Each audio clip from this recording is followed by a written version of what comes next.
박진영 씨가 깨달았던 것들, 그리고 이제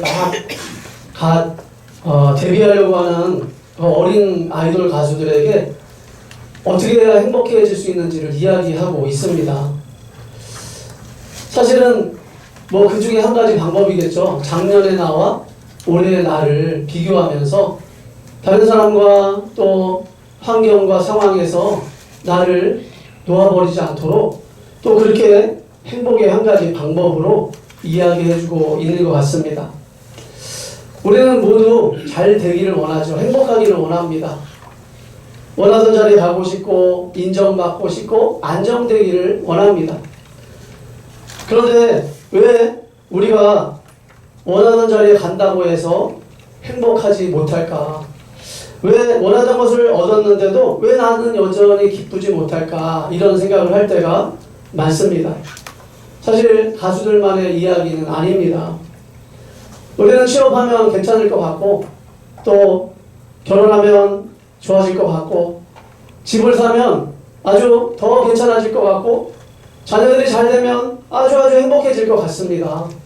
그런데 막상 그 자리에 가도 사람은 또 흔들린다는 거죠. 내가 원하는 것을 얻으면 정말 행복할까요? 왜 사람은 이루고도 허전한 걸까요? 높아지는데도 우리에게 축복이 되지 못할 때가 너무너무 많습니다. 하나님 과연 우리를 성공의 자리로 부르시는 것일까요?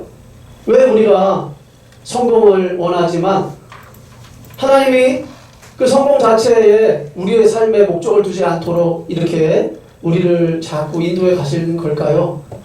사랑하는 가족 여러분, 오늘 우리에게 주시는 말씀을 통해서 하나님의 은혜가 우리에게 충만하기를 원합니다. 그래서 우리 모두가 축복하는 인생이 되시기를 예수님의 이름으로 간절히 축원합니다. 아멘. 하나님은 우리를 언제 행복해지게 하시는지 오늘 말씀을 통해서 나누고자 합니다. 언제 우리를 행복해지게 하실까 하는 것이 오늘 화두죠. 이사해 보시는 분들은 알 겁니다. 짐을 싸다 보면 내가 언제 이 짐들을 다 모아놨지 하는 생각이 듭니다. 최근에 이사하신 분들, 저도 최근에 이사했거든요. 얼마나 버릴 집들이 많은지, 이것도 샀어? 저것도 샀어? 하는 물건들이 끝도 없이 쏟아지더라고요. 처음에 이사 올 때는 여기 잠깐 살 거야, 금방 또 이사하겠지 뭐 하며 시작했던 그러한 몇 년이 지나고 보면 집이 온통 마치 영원히 내 삶을 눌러앉을 것 같은 그런 짐들로 가득한 것처럼 보입니다. 잠시 머물 거라고 생각했는데 마음은 이미 뿌리를 내려버린 거죠. 그런데 야곱은 오늘 본문에서 정반대의 이야기를 하고 있습니다. 바로가 야곱에게 묻습니다. 내 나이가 얼마냐? 130년이니이다 하는데 이 이야기를 들어보니 우리는 야곱이 이상한 다른 생각을 가지고 있었던 것을 깨닫게 됩니다. 우리 8절과 9절 말씀 한번 읽어보겠습니다. 8절입니다. 바로가 야곱에게 묻되 내 나이가 얼마냐? 야곱이 바로에게 하되 내 나그네 길의 세월이 130년이니까 내 나이가 얼마 못되니 우리 조상의 나그네 길의 연조에 지치지 못하나 험악한 세월을 보내었나이다 하고. 아멘. 야곱은 자기 인생을 나그네 길이라고 소개하고 있습니다. 그냥 여기저기 많이 옮겨 다녔다는 이야기를 하고자 하는 것이 아닙니다.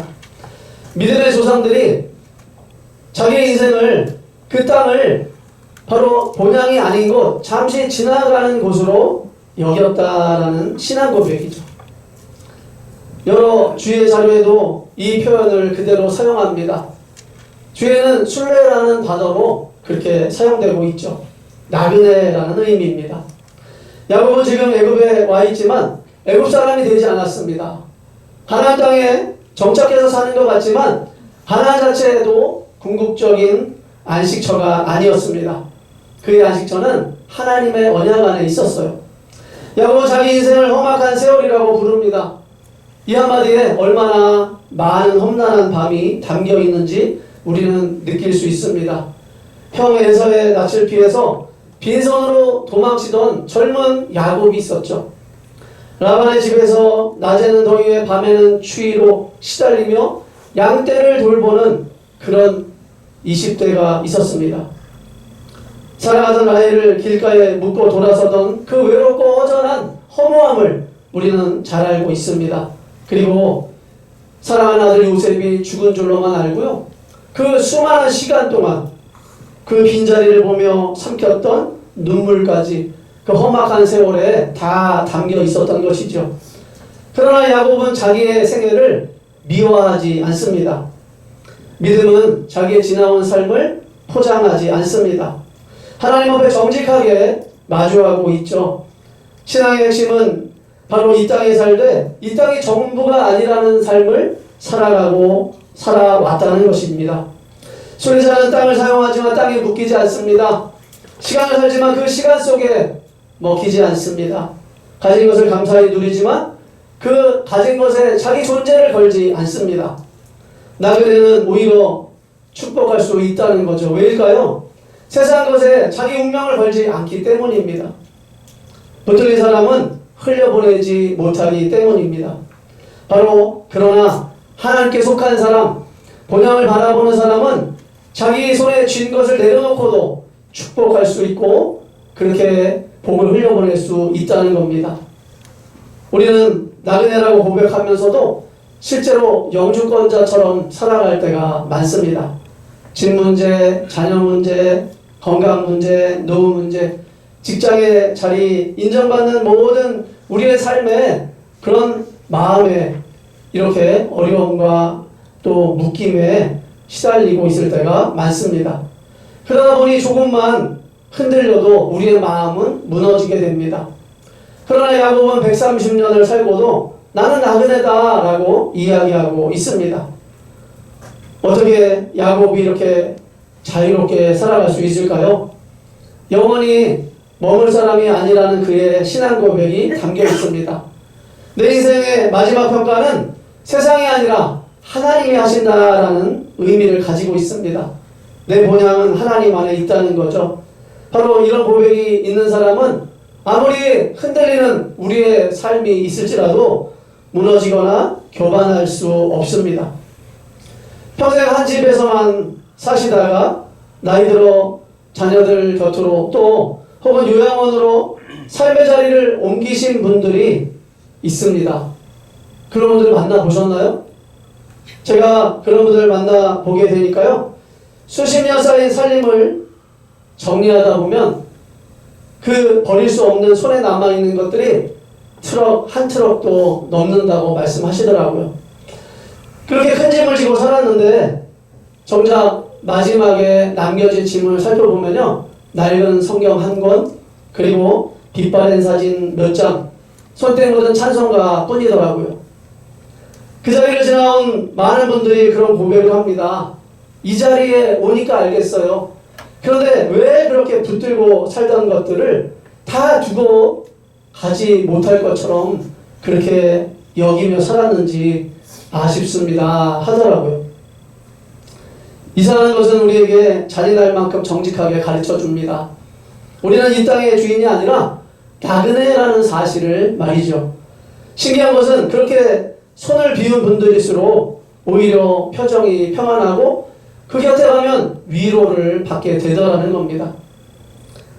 바로 히브리서 11장 13절에도 그런 내용이 기록되고 있습니다. 그들이 다 믿음을 따라 죽었으며 약속을 받지 못하였으되 그것들을 멀리서 보고 환영하며 또 땅에서는 외국인과 나그네임을 증언하였으니 아멘. 사랑하는 가족 여러분, 혹시 나의 삶이 어디에 많이 묶여 있거나 매여 계시진 않습니까? 오늘 정말 이 땅을 우리가 본향처럼 살고 있지는 않습니까? 지나온 험악한 세월을 우리가 불평과 원망으로 지나오지는 않았습니까? 사랑하는 가족 여러분, 은혜의 흔적들을 다시 되돌아보시기를 축복합니다. 우리는 이 땅에 나그네로 왔습니다. 인생을 붙들지 마시고 하나님을 붙드시는 여러분들 되시길 간절히 축복합니다. 아멘. 우리의 지나온 생활 또 모든 우리의 험악한 인생들을 다 돌이켜보면 헛되지 않았음을 믿습니다.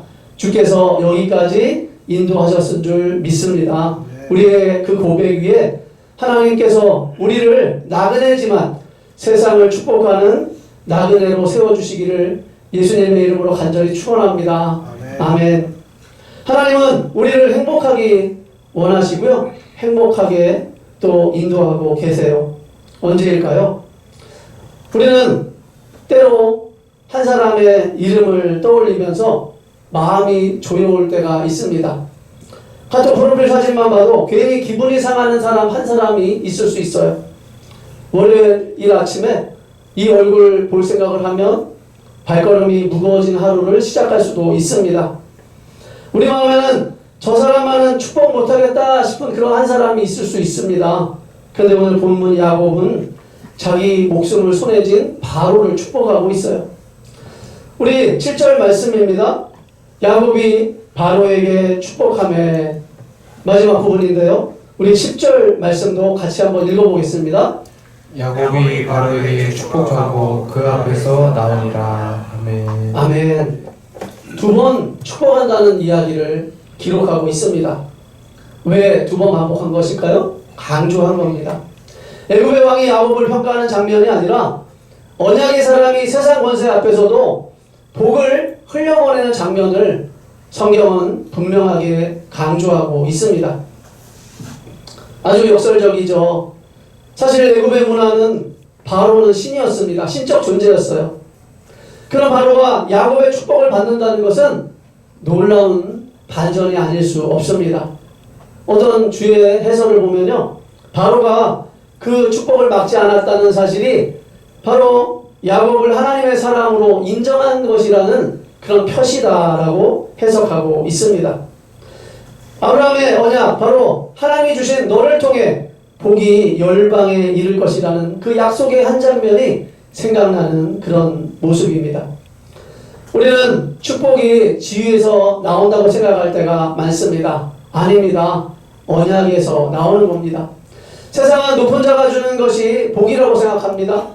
세상은 많은 것을 가진 사람이 또 힘 있는 사람이 주는 것이 복일 수 있다고 생각합니다. 그러나 우리는 성경 속에서 그 내용이 다른 사실이라는 것을 깨닫습니다. 복의 최종 근원은 하나님이십니다. 그러므로 하나님의 언약 안에 선 사람은 세상적으로 낮거나 낮아 보이거나 세상적으로 갖지 못해 보이는 사람일수록 우리는 우리에게 그것은 없지만 하나님이 있다는 사실을 깨달아야 할 것입니다. 그래서 야곱은 바로 앞에서도 작아지지 않았습니다. 바로 앞에서 거만해서 그가 축복한 것이 아니었습니다.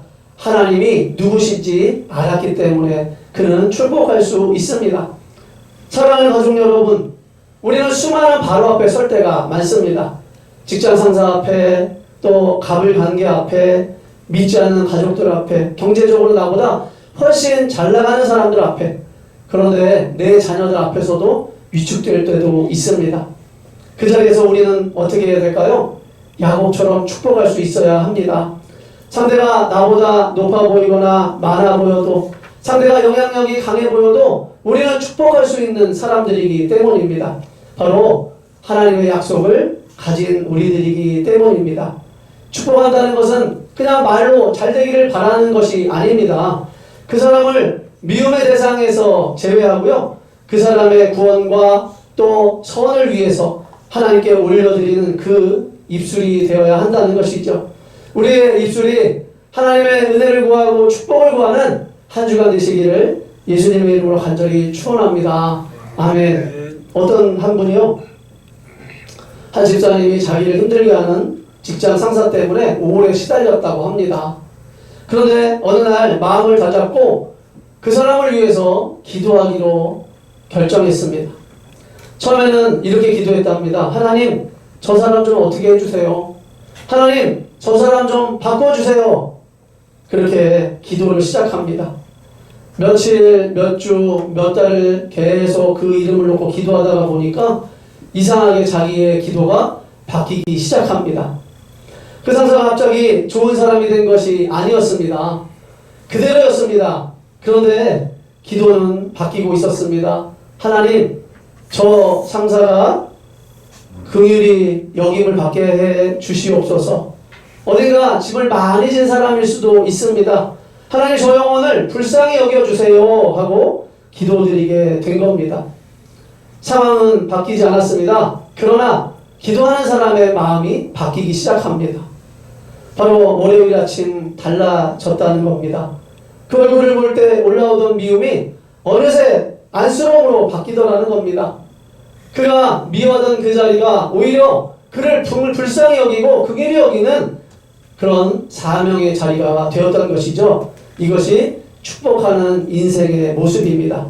너는 복이 될지라 아브라함에게 하나님이 말씀하셨어요.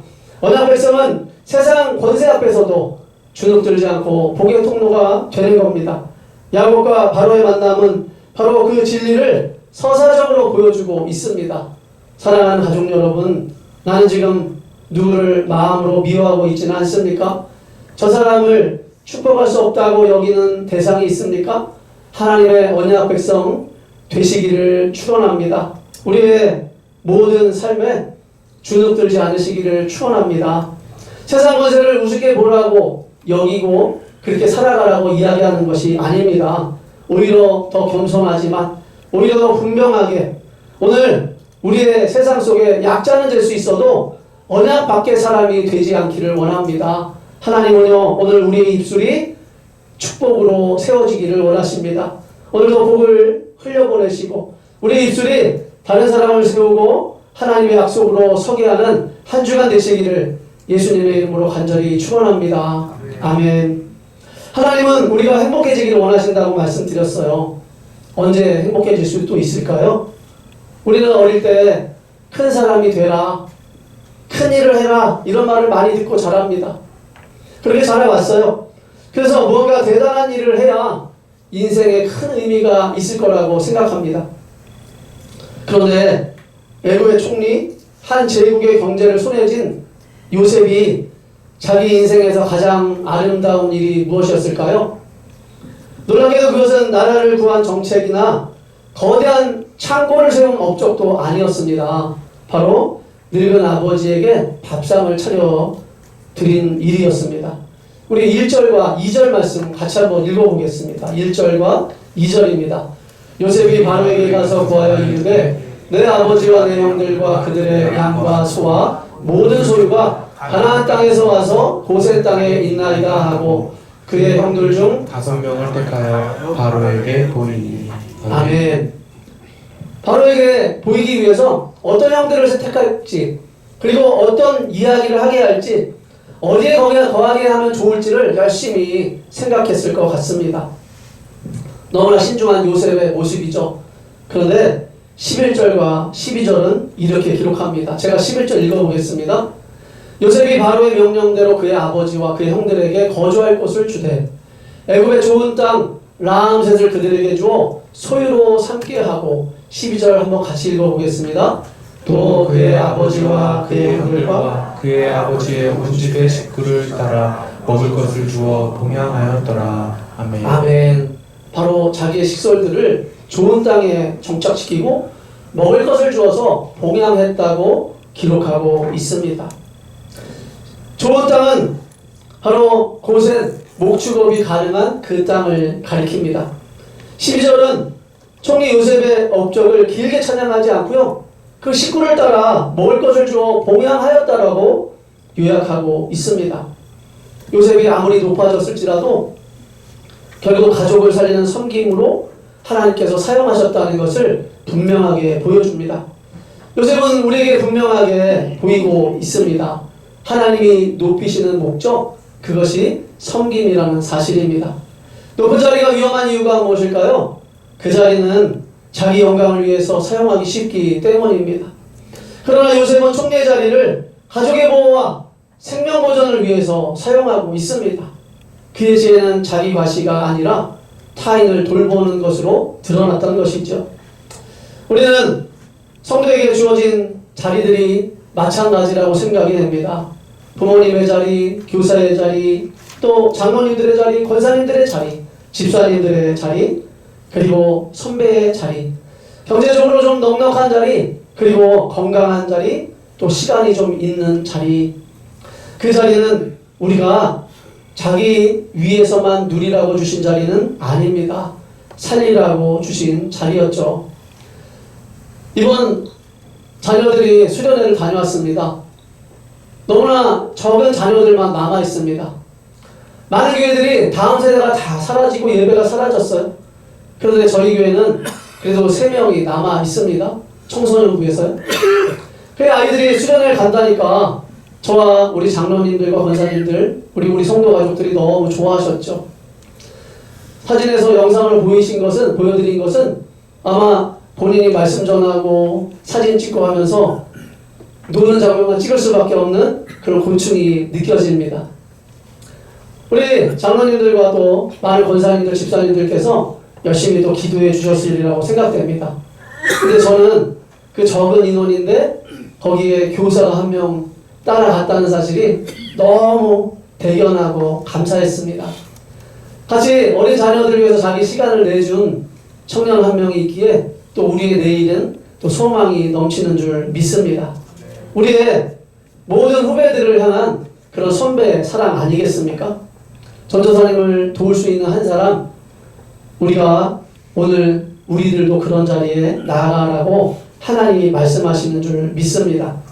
요셉이 총리로서 한 가장 아름다운 일은 결국 아버지를 먹이는 일이었습니다. 우리는 신앙이 멀리 있는 사람을 감동시키는 것만으로 그렇게 증명되고 있지는 않다는 사실을 깨닫습니다. 가까운 사람을 우리가 믿음으로 바라보고 섬기는 일, 그것이 우리에게 중요합니다. 교회는 화려하게 드러나지 않지만 참 귀한 일들이 있습니다.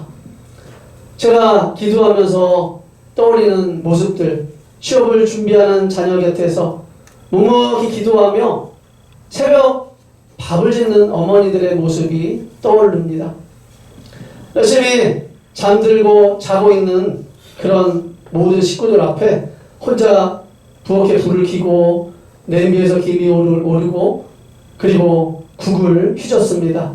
계란을 무치고 밥을 짓고 반찬칸을 채우면서 아마 속으로 얼마나 열심히 기도하고 있을까요? 그런 기도가 우리 자녀들을 세워가고 있습니다. 오늘도 우리 아이 힘내게 해주세요. 아무도 알아주지 않더라도 자녀조차 별거 아닌 것으로 당연하게 여길 수 있어도 그러나 그 한 끼가 또 누군가를, 우리 자녀들을 정말 멋지게 하루를 버티는 힘이 되게 하는 어머니들의 모습이겠죠. 아픈 부모님을 수년째, 수십 년째 돌보고 섬기는 우리 가족들도 계십니다. 그리고 힘겨운 또 후배 한 사람을 포기하지 않고 그 영혼을 위해 기도하고 붙드는 선배 신앙인들도 계실 겁니다. 누구도 알아주지 않아도 환우 또 가족을 찾아가서 밥 한 끼 챙기는 권사님과 집사님들도 계십니다. 이런 분들이야말로 요셉처럼 축복을 흘려보내시는 사람들이 아닌가 믿습니다. 하나님 바로 이런 분들의 섬김을 작게 보시지 않습니다.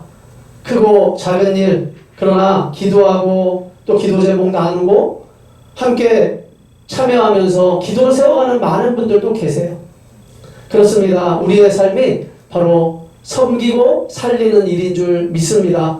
그러므로 우리는 기회 있는 대로 모든 이에게 착한 일을 하되 더욱 믿음의 가정들에게 할지니라 갈라디아서 6장에 기록하고 있습니다. 요셉의 공명은 바로 예수님께서 생명의 떡이 되신다는 그 복음의 그림으로도 연결해 볼 수 있습니다. 유괴영이든 또 영의 양식이든 결국 하나님께 공급받아서 그것으로 우리가 섬기는 것이겠죠. 사랑하는 가족 여러분, 내 손에 그런 여유가 있습니까? 내 마음에 그런 자리가 있나요?